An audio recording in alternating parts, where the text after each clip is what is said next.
Planning? না, অনেক planning থাকে, ডিসক্লোজ হয় না। এটা তো নিজস্ব কিছু টিমের প্ল্যানিং থাকে যেটা নাকি মানে সব জায়গায় বলা যায় না। সো কোনো টিমের তো কিছু কিছু পার্সোনাল প্ল্যানিং থাকে যেটা মাঠে কার্যকরী করা হয়। সো এটা না হয় নাই বললাম আমরা এখানে। স্যার আপনার ম্যাজিক কি আসলে?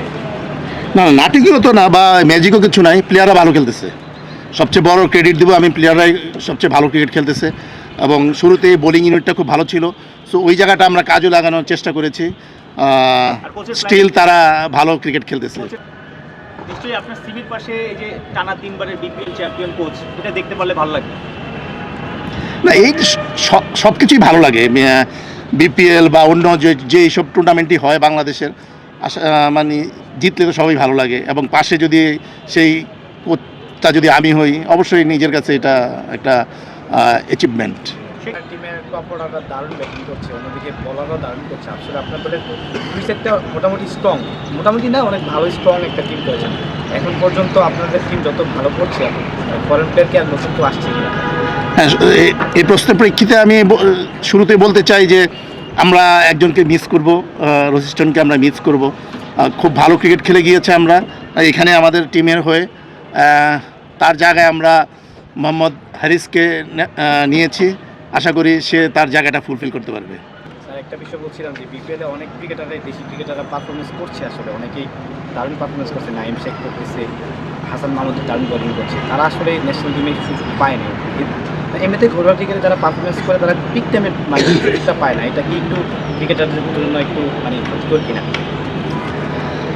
এটা সিলেক্টরদের বিষয়, ব্যাপারটা সিলেক্টরদের। তারপরেও প্রশ্ন করেছেন আপনি, এই এখন সুযোগ পারফর্ম করতেছে, কালকে নিয়ে নিলাম, প্রসেসটা তো এরকম না। আসলে প্রসেসগুলো অনেক আগের থেকেই চলতে থাকে। যে ছেলেরা এখন পারফর্ম করতেছে হয়তো পরের টুর্নামেন্টগুলোতে তারা অবশ্যই সিলেক্টেড হবে, বিকজ অফ পারফর্মিংটা এরকমই হচ্ছে।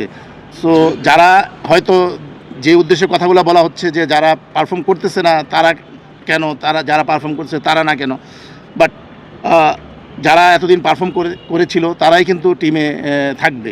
সো হয়তো এখানে কিছু অংশ পারফর্ম করছে না, কিন্তু দেখবেন যে হৃদয়ে লাস্ট ভালো পারফর্ম করতেছে। সো অবশ্যই আমাদের প্লেয়াররা সময় অনুযায়ী পারফর্ম করবে এবং তারা পারফর্মারই। মেহেদীকে কেমন দেখেন? শেখ মেহেদী তো বলা হয়, অনেকে বলে যে আন্ডাররেটেড। তিনি ন্যাশনাল টিমে খুব বেশি রেগুলার ম্যাচ পান না, কিন্তু যখনই ম্যাচ পান পারফর্ম করেন, দলের জয় অবদান রাখেন। এখানে ক্যাপ্টেন্সি করছে, সব কিছু মিলে শেখ মেহেদী অ্যাজ এ ক্রিকেটার, লিডারশিপ সব কিছু মিলে তাকে কেমন দেখেন?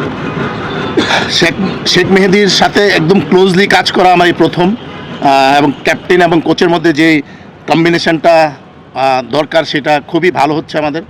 এবং সে তার মধ্যে যে জিনিসটা আছে, সে জিততে চায়। হ্যাঁ, কিছু অ্যাগ্রেসিভনেস আছে, বাট এটা পারফরমেন্সের জন্য অনেক কাজে দেয়।